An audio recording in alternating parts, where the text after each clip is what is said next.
Olá, meus queridos e amados primatas, estamos de volta e hoje é domingão. Domingão, dia de questionar pastores e pastoras missionários no canal Ateu Dispor. Hoje, meu querido primata, nós vamos voltar a esse maravilhoso segmento perguntando aos líderes religiosos a razão da sua fé. O que é Deus? Questionando sobre argumentos bíblicos e afirmações que são feitas pelos cristãos ao tempo todo. E a gente sabe que até hoje, nessas ligações que eu tenho feito para as igrejas, você sabe, ninguém responde. É só argumento circular e todo mundo acaba pagando pau porque o canal Ateu Dispor não vai deixar barato para você. E hoje eu tenho algo maravilhoso. Eu liguei para um pastor, um cara bacana, inteligente e, para dizer a verdade, foi um dos primeiros pastores que fez com que eu viesse analisar profundo as perguntas que ele fez. Depois de mais de 1 hora de conversa, e olha, eu vou falar para vocês, vou cortar tudo bem pequenininho, porque foi muito material, e eu vou fazer essa entrevista em 2 vídeos. O primeiro vídeo vai lançar hoje, o próximo vídeo vai ser semana que vem, então se o vídeo acabar pela metade e você tiver de queixo caído querendo saber um pouquinho mais, tu vai ter que esperar até a quarta-feira para ver a segunda parte, porque, gente, foi coisa pra caramba. Falamos muito de Bíblia, argumentos, tivemos troca-troca. Não existe troca-troca. Mas trocamos informações e foi algo completamente maravilhoso. Eu sei que você está empolgado, eu estou extremamente empolgado. Eu acabei de gravar, eu estou fazendo a entrada agora e a excitação, na verdade, porque eu sei que a parada ficou legal. Então, pipoca, guaraná, bombom, chocolate, chama os amigos, cachorro, vizinhança, porque Ateu Dispor pergunta para todos os pastores a razão da fé dele naquilo que eles acreditam. Começa agora.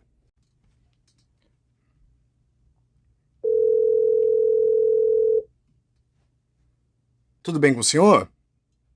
Tudo bem. O senhor está conseguindo me ouvir bem? Sim. Ok. O meu nome é Sérgio e uma pessoa me deu o número da igreja de vocês e falou comigo, tipo assim, me deu ótimas referências do culto. Eu tenho uma companhia aqui em Boston, Massachusetts, mas a minha companhia tá se transferindo aí para Flórida. E eu tava querendo procurar uma igreja para poder tá ali cultuando durante a semana. E o senhor poderia me dar alguma referência da igreja? Sim, você está buscando uma igreja brasileira ou uma igreja americana? Eu estou procurando uma igreja brasileira. Tá. Olha, qual é a cidade da Flórida que você está vindo? Eu tô indo para morar em Naples. Tá. Aqui em Naples, se não me falha a memória, nós só temos uma igreja brasileira, até onde eu sei, que é uma igreja Assembleia de Deus. Nós tínhamos uma igreja brasileira antigamente, provavelmente foi a pessoa que deve ter te passado essa informação, está se referindo a essa nossa igreja brasileira de antigamente, porém nós não estamos congregando mais como igreja brasileira. Nós temos uma igreja americana hoje. Oh, vocês têm uma igreja americana. Nós temos brasileiros que congregam nessa igreja americana. E o senhor é pastor da igreja? É uma pessoa que trabalha na igreja? Eu sou o pastor da igreja, eu sou um dos pastores na igreja americana, eu sou o pastor de missões da igreja, e antigamente eu era o pastor da igreja brasileira, que provavelmente é de onde vem essa referência sua. Sim, obrigado. Só que nós não temos mais os cultos em português. Nós temos agora somente cultos em inglês. Uhum. E o pastor teria um minutinho para mim fazer algumas perguntas pro pastor? Se o pastor estiver por acaso ocupado, eu posso ligar numa outra hora? Porque a conversa que eu tive com essa pessoa que justamente me referiu o número é que eu fui evangélico por vários anos da minha vida e eu acabei abandonando a fé. Eu sou um homem muito bem sucedido nos Estados Unidos, então eu não tenho, como eu posso dizer, uma ausência de coisas boas na minha vida. Na verdade, a minha vida pessoal ela é muito boa, eu me sinto muito grato.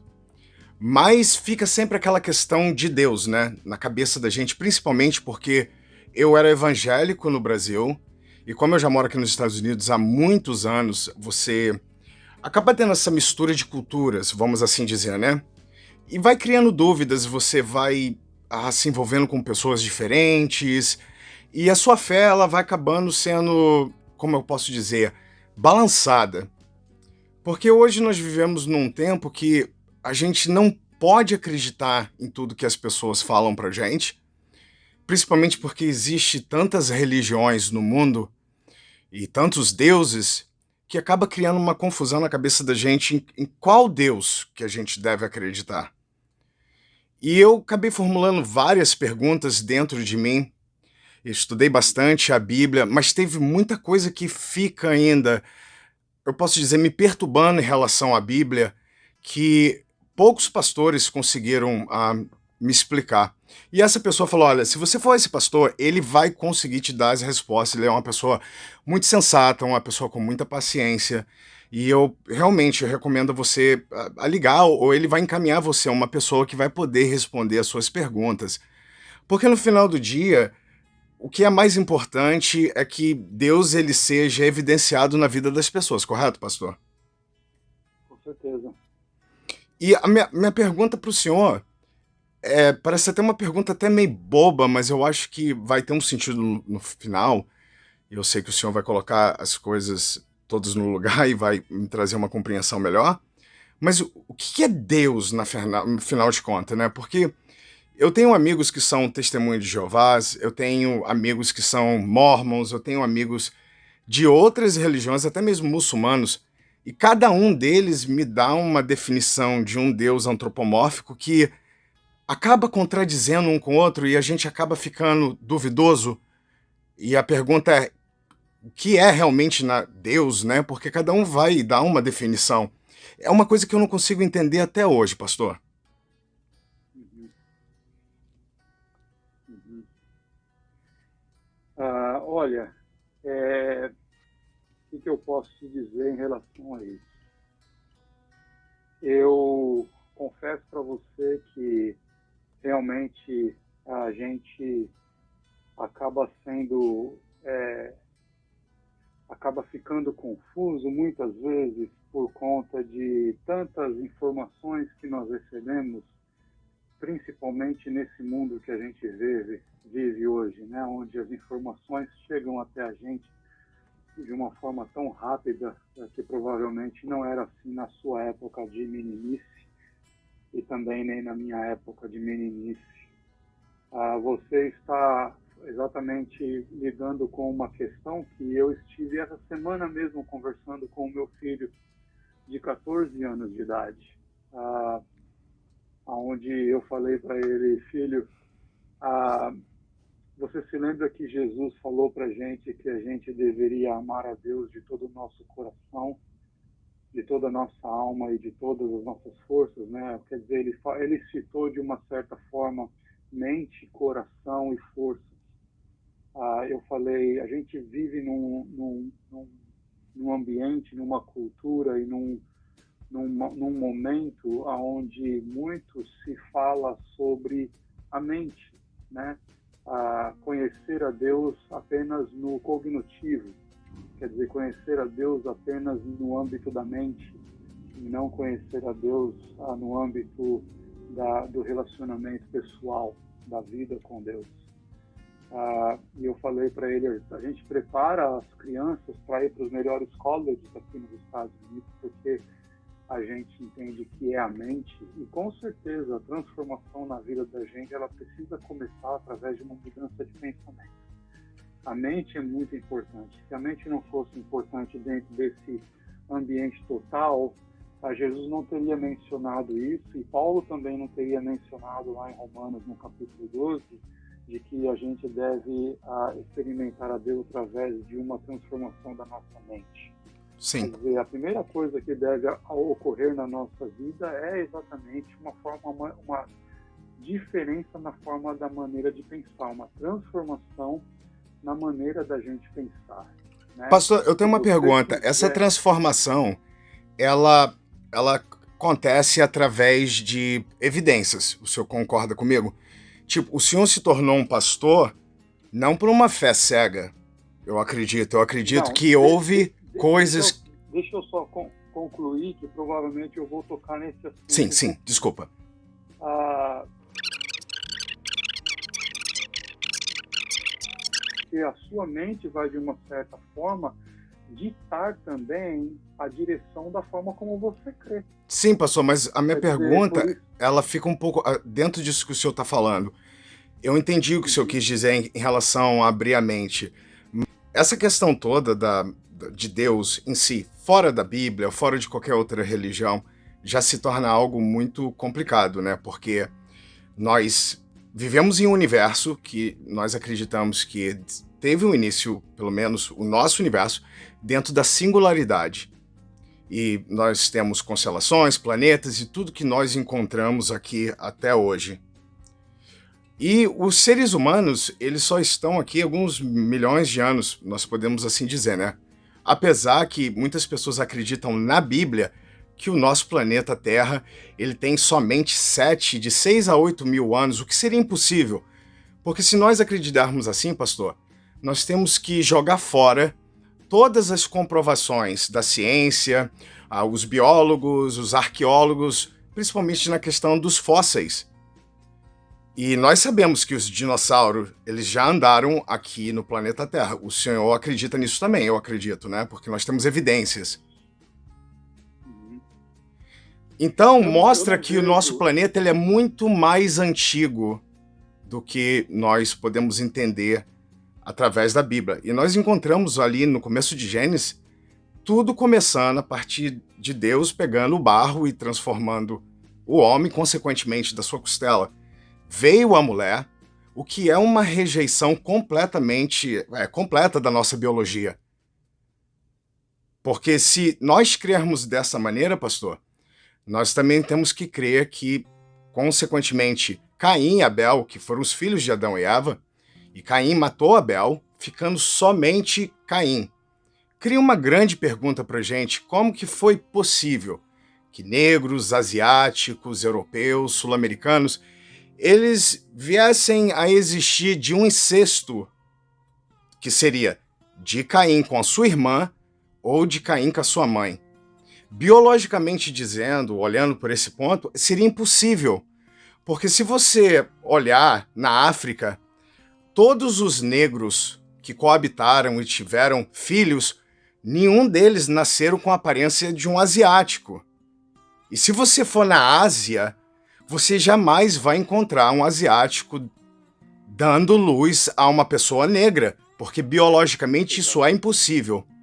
Como que eu posso acreditar nessa história da Bíblia, que todos os seres humanos vieram de ancestrais comuns?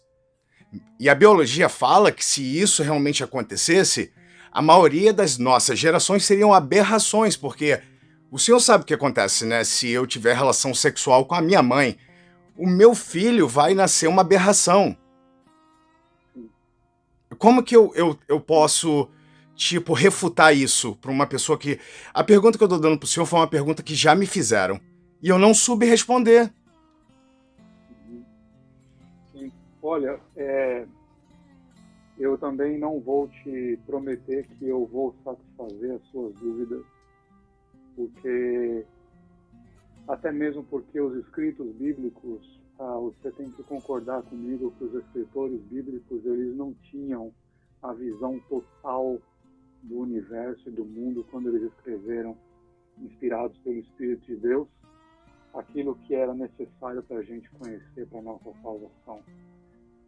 As descobertas científicas recentemente, desde 1947, com as descobertas na comunidade de Qumran, e as descobertas recentes também em Israel, apontam para muita, afirmam muito da realidade daquele período que nós conhecemos na história do povo de Israel, do povo da Bíblia. E a ciência, ela continua, a arqueologia, ela continua buscando informações que no final do dia, no final de todas as pesquisas, também não deixam de ser especulações, a ser baseado na ciência, obviamente, mas especulações de uma mente humana limitada. Porque nós não temos, por mais que a gente tente, e eu não estou em nenhum momento desacreditando o que a ciência diz, Sim. não estou questionando se é real ou não, mas o que eu estou dizendo, o que eu questiono é a capacidade humana de afirmar com certeza o que aconteceu e o que não aconteceu, porque todos nós somos limitados. Sim, concordo com o Todos nós senhor. somos finitos. Então, eu não vejo uma contradição do relato bíblico com as coisas que a gente tem descoberto cientificamente e foram por arqueólogos e pessoas de grande, Mas como vamos não dizer seria assim, uma estima. contradição, pastor? Porque olha só, se a gente usar uma matemática muito simples, né? Nós vamos ver 3 seres humanos. Nós temos prova que os primeiros seres humanos, eles saíram da África. Mas quando eu olho para a Bíblia, essa possibilidade dessa mistura de genes, dos pais com os filhos ou com as irmãs, para a gente não entrar numa. Porque incesto é errado, o senhor concorda comigo, né? Claro, obviamente. Mas como que se incesto hoje pra gente é errado, e naquela época não parecia ser algo errado, porque Deus ele fez o universo todo com o poder da sua palavra. Significa que a singularidade também foi um processo da palavra de Deus. Ele fez Andrômeda, todos os planetas, ele alinhou perfeitamente todos os quasars, tudo que acontece dentro da física, da física do nosso universo, mas aí ele não conseguiu providenciar uma segunda mulher para Caim. Ele teve que realmente fazer esse ato imoral de ter que ter transado com a sua irmã ou com a sua mãe. Isso, para mim, para um Deus que é completamente onisciente, porque onisciência é a capacidade de você saber o que aconteceu no passado, no presente e no futuro. Significa que um Deus onisciente, ele jamais vai se assustar. Um Deus onisciente, ele jamais vai se arrepender. Um Deus onisciente, ele jamais vai ficar surpreso. Porque para Deus ficar surpreso com alguma coisa, ele tem que não saber daquilo. E é algo que seria impossível, contraditório. Ele sendo onisciente e ter algo que Deus não saiba. E parece que isso tudo é algo bem confuso, porque isso se resolveria Deus criando uma segunda mulher. Mas a história que nós temos da Bíblia não é essa. Nós vemos que depois de Caim tenha se relacionado com a sua irmã ou com sua mãe, nós encontramos ali a linhagem de Sete, perfeita, sem nenhum problema biológico, genético. E eu pergunto para o senhor, como que nós podemos justificar isso como o senhor justificaria para mim isso como uma verdade bíblica? Nós temos algumas posições de estudiosos que vieram defendendo, né, esses argumentos ao longo dos anos, e eu não espero em nenhum momento ter condições de responder a sua dúvida ao ponto de tirar todas as suas dúvidas Sim, numa simples obrigado pela conversa sinceridade. O senhor está introdução, sendo uma ajuda né? muito grande. Muito obrigado. Mas eu gostaria de ler para você 3 parágrafos bem simples de uma resposta sobre, baseado nesse argumento seu, né? Se você me der alguns Sim, minutinhos, sim, eu pastor. Eu gostaria estou só achando de a ler conversa muito para interessante, você porque poder o senhor é um dos para você pastores entender mais o que. sinceros que eu já encontrei conversando. Às vezes, Olha, as pessoas que eu conversei, elas não conseguem transmitir sinceridades e acabam me dando respostas que às vezes deixam até mesmo o caráter dessa pessoa até duvidoso.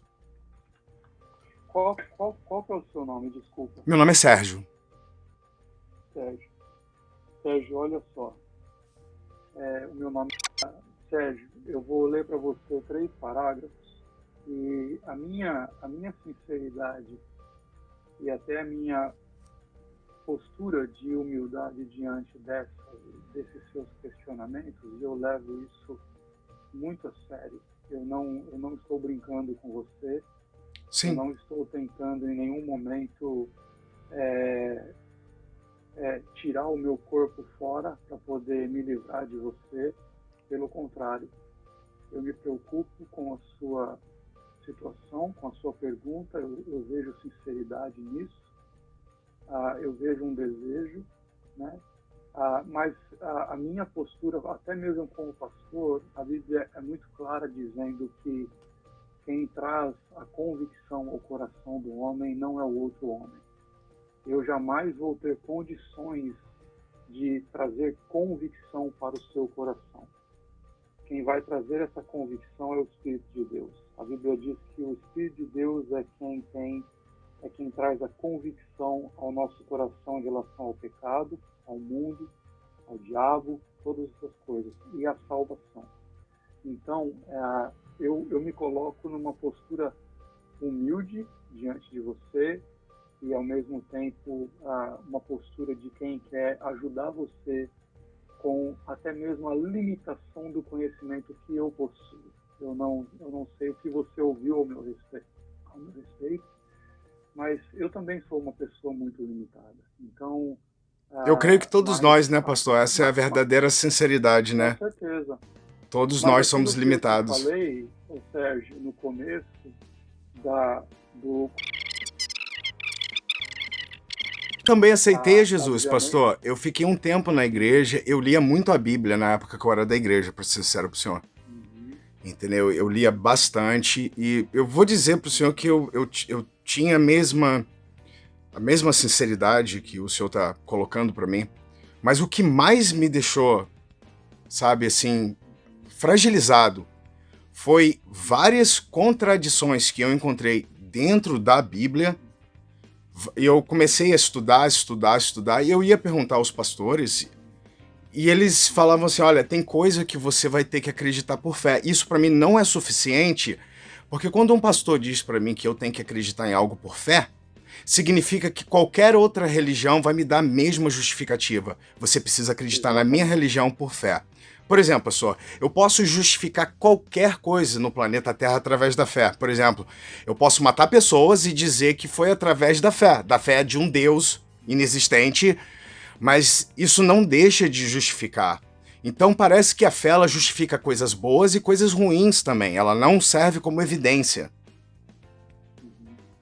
Então o que sobra pra gente é os relatos da palavra de Deus, porque se Deus inspirou o homem e a palavra de Deus é a infalível palavra de Deus, significa que contradições elas vão ser completamente contra os princípios morais desse próprio Deus que deu essa inspiração. O senhor concorda comigo? O senhor conhece o professor Fábio Sabino? O senhor já ouviu falar dele, o professor Fábio Sabino? Não. Ele explica que os primeiros exemplares do evangelho que nós temos na Bíblia, eles surgiram em Alexandria. Isso a partir do século II. Isso a gente vai entender que são 100 anos depois da crucificação de Cristo. Então isso traz um problema muito grande, porque a destruição do templo, segundo as profecias bíblicas, elas aconteceram o quê? 70 DC, de um século antes, o que mostra uma contradição incrível entre as datas. O senhor concorda comigo? Olha, a gente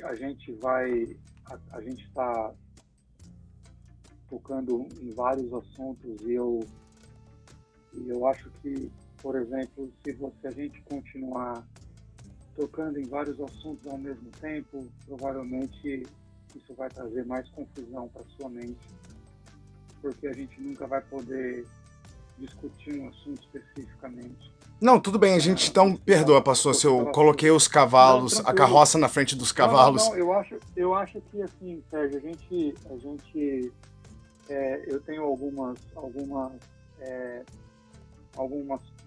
alguns recursos que eu poderia passar para você também ler. Você gosta de ler, você é uma pessoa que gosta de buscar o conhecimento, e eu acho isso muito importante. Eu tenho alguns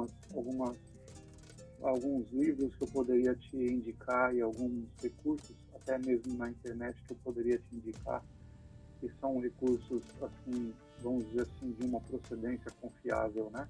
Uhum. Mas olha só, voltando àquele assunto das raças, eu vou ler os 3 parágrafos Sim. que eu te falei, né? Diz assim, a Bíblia não nos dá explicitamente a origem das diferentes raças ou cores de pele da humanidade.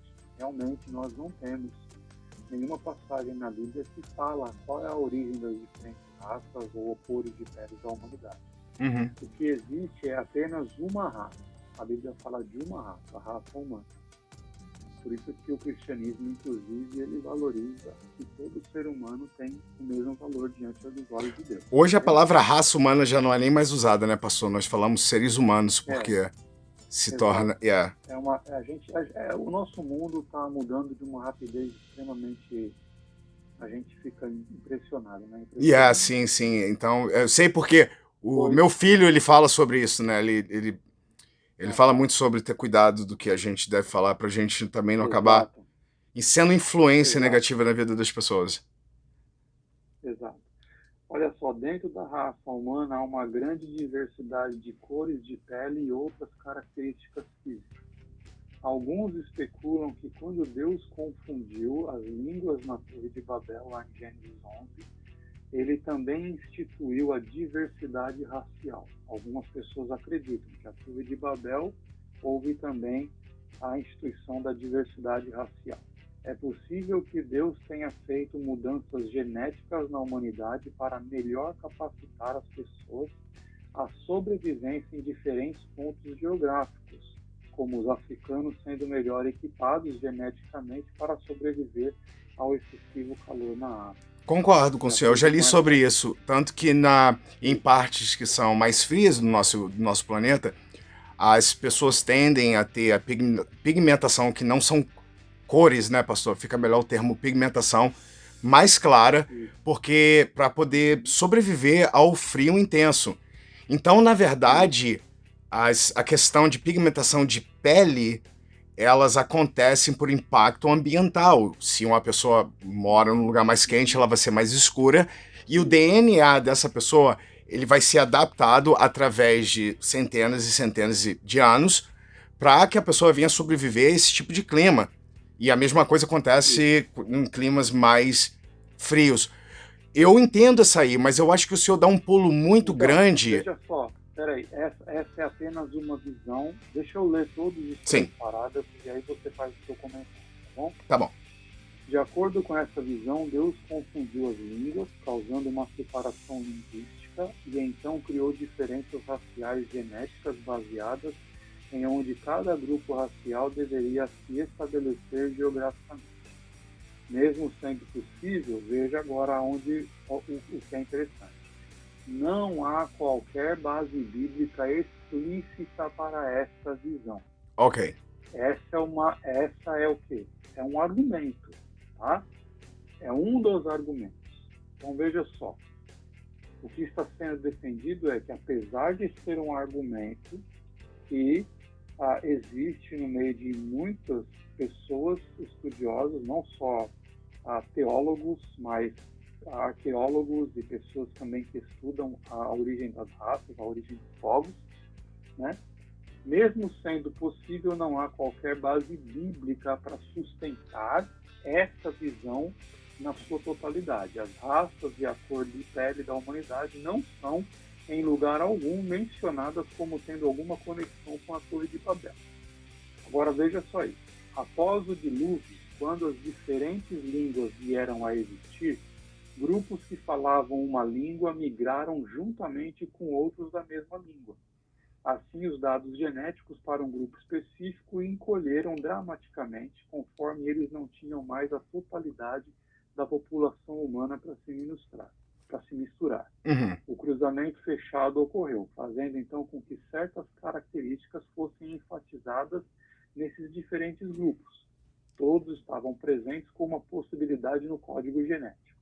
Conforme este cruzamento fechado continuou acontecendo através das gerações, os dados genéticos foram ficando cada vez menores, ao ponto de que as pessoas de uma família linguística tivessem todas as mesmas características, ou características parecidas, e seria uma raridade o surgimento de uma característica diferente.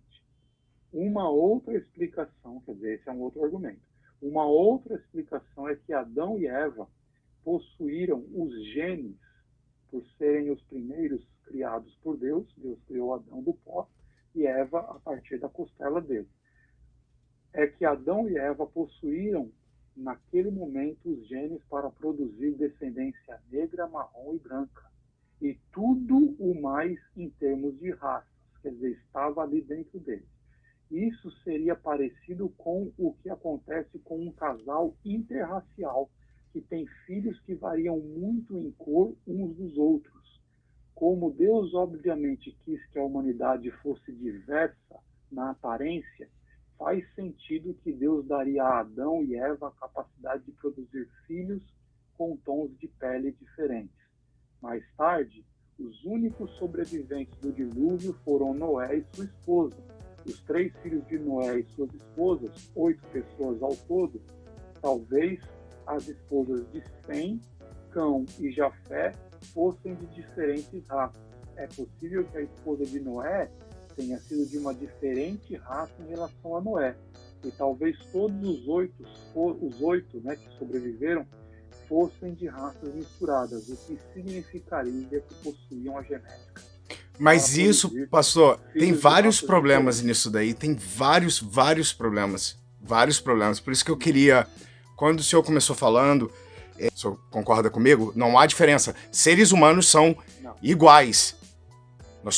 Nós não somos uma espécie diferente, porque da maneira que o senhor está falando, fica parecendo, ou que o argumento está sendo apresentado, que parece que havia espécies diferentes. E tem vários problemas sobre isso, porque o senhor acabou citando, com essa toda, que a geração de Caim, ela teria como Cã, elas teriam, na verdade, DNA diferente para poder, talvez, que essa pigmentação viesse ocorrer nos futuros descendentes. O grande problema é que nós precisamos achar a mulher que vai fazer essa conexão genética. Por exemplo, no caso de Caim... Mas olha só, o que o argumento está dizendo nada mais é do que reforçando a capacidade de Deus ter dado para Adão e Eva a capacidade de gerar raças diferentes. Tudo bem, mas sem... Qual é a comprovação, qual é a base científica para isso, pastor? Porque então, o argumento... O que eu particularmente não tenho dificuldade de acreditar nisso. Eu tenho. Por que eu não tenho dificuldade de acreditar nisso? Porque são dois eventos, pastores, que... Olha o que acontece. Primeiro, a gente vê que a dificuldade de encontrar um outro descendente na questão de Caim, por exemplo. A gente sabe que não teve uma outra alternativa a não ser sexo com a sua irmã ou com a sua mãe, porque não havia outros seres humanos. Eles eram um princípio da humanidade. Aí o que acontece? Deus, ele acaba com a humanidade, resetando tudo novamente. Fica 8 seres humanos. As duas filhas de Noé vai ter sexo com ele, fazendo essa mistura. E dessa vez é pior do que a possibilidade de Caim, porque Caim poderia ter tido sexo com a irmã. Mas no caso de Noé, são as filhas tendo sexo diretamente com o pai. Biologicamente, isso é impossível. As próximas gerações teriam que ser gerações de pessoas seriam aberrações por causa de mutação genética, pastor. Se qualquer pessoa no planeta Terra hoje tiver sexo com a sua mãe, é 100% de chance de nascer aberração. Nós temos aqui, não sei se você já ouviu falar, as pessoas azul de Kentucky. Então, meus queridos primatas de primeira mão, vocês viram o que aconteceu hoje. Ele foi mega sincero e, para dizer a verdade, olha, eu vou acabar acreditando que as pessoas somente usam realmente argumentos circulares para poder tentar ou evidenciar a existência de Deus. O pastor, infelizmente, correu de um lado, correu de outro. Ele foi até bonzinho, posso te dizer, coerente com as suas respostas, e o melhor de tudo, que ele foi hiper mega sincero. Meu querido primata, eu quero fazer o seguinte, semana que vem eu vou estar ligando de novo durante essa semana na comunidade, eu vou colocar um post onde você vai deixar ali a sua pergunta. Eu vou perguntar, eu vou ser a persona que vai representar você. Significa que eu vou ler a sua pergunta, vou passar como se a pergunta fosse minha, para poder deixar esses pastores mais confusos, porque no final disso vocês vão acabar enjoando o Sérgio com as mesmas perguntas, mas eu achei legal que nem hoje nós tivemos aqui algumas perguntas do amigo Júlio. Júlio, obrigado pela pergunta, não deu para fazer outras, porque tu viu que ele tava correndo um pouco do assunto e teve uma hora que a gente ficou um pouco esquentado, mas semana que vem vai estar tudo programado. Então não esqueça, você vai na comunidade, checa essa semana e você vai deixar sua pergunta que você gostaria que o Serjão fizesse para esse mundo de cristão. Então se prepare, pastores, missionários, apologetas, o canal a teu dispor e os primatas vão pegar vocês. Domingo que vem a gente se encontra de novo, galera da Premiere, obrigado demais, eu amo vocês. E vocês sabem que o canal a teu dispor não vai a lugar nenhum. Não esqueça de deixar o seu like, por favor, acione o sininho para todos os vídeos, porque semana que vem o pau vai quebrar com a sua pergunta. Muito obrigado por tudo, meus queridos primatas, e eu amo vocês do fundo do meu coração. Tchau!